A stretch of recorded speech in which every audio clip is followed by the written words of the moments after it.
dan semua masalah itu tentunya perlu dengan solusi. Namun, tidak semua masalah dapat diselesaikan secara langsung. Oleh karena itu, diperlukan metode yang sistematis agar solusi yang dihasilkan lebih efektif dan merata. Halo semuanya, kami dari kelompok 7. Saya Sultan Semar Madani, absen 26. Saya Ananda Brian Agustina, nomor absen 2. Saya Pusita Chandra Kirana, absen 21. Pada kali ini akan membahas mengenai 7 step problem solving dari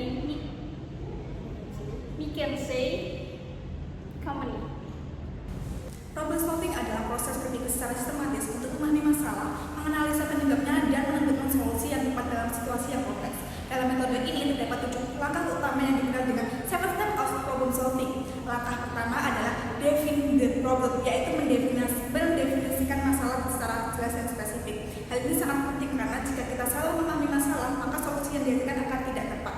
Masalah yang baik harus jelas, fokus, dan dapat diukur.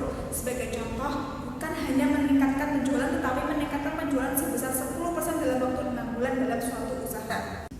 Langkah kedua adalah structure the problem, yaitu memecah masalah menjadi bagian-bagian kecil menggunakan logic tree. Tujuannya agar masalah yang kompleks menjadi lebih mudah dipahami dan dianalisa. Terdapat 2 jenis logic tree, yaitu issue tree untuk mengeksplor semua kemungkinan dan hypothesis tree untuk menguji dugaan awal. Dalam menyusunnya digunakan prinsip Meche, yaitu tidak tumpah tindih dan mencakup semua kemungkinan. Sebagai contoh, jika penjualan menurun, maka bisa dianalisa dari faktor harga, promosi, dan kualitas produk.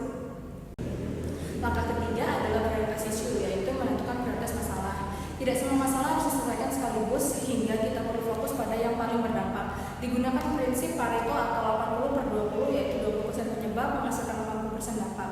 Dengan demikian, kita dapat bekerja lebih efektif dan tidak membuang waktu pada hal yang kurang penting. Langkah keempat adalah plan analisis, yaitu merencanakan analisis yang akan dilakukan. Pada tahap ini, kita akan menentukan data apa yang dibutuhkan serta metode yang akan digunakan untuk menjawab permasalahan. Langkah kelima adalah product analisis, yaitu melakukan analisis berdasarkan data yang telah dikumpulkan. Analisis ini harus dilakukan berbasis fakta dan dilakukan secara sistematis agar hasilnya dapat dipercaya mendukung pengambilan keputusan. Langkah keenam adalah synthesis findings, yaitu merangkum hasil analisis menjadi insight yang jelas dan mudah dipahami. Biasanya digunakan piramid principle, yaitu menyampaikan inti terlebih dahulu, kemudian diikuti dengan penjelasan yang lebih rinci lagi. Langkah terakhir adalah develop recommendation, memberikan rekomendasi solusi yang realistis dan dapat diterapkan. Nah, secara keseluruhan, metode ini membantu kita menyelesaikan masalah secara sistematis, logis, dan berbasis data. Pemecahan masalah yang baik bukan hanya menemukan jawaban, tapi memastikan prosesnya logis dan dapat dipertanggungjawabkan. Sekian dari kami. Wassalamualaikum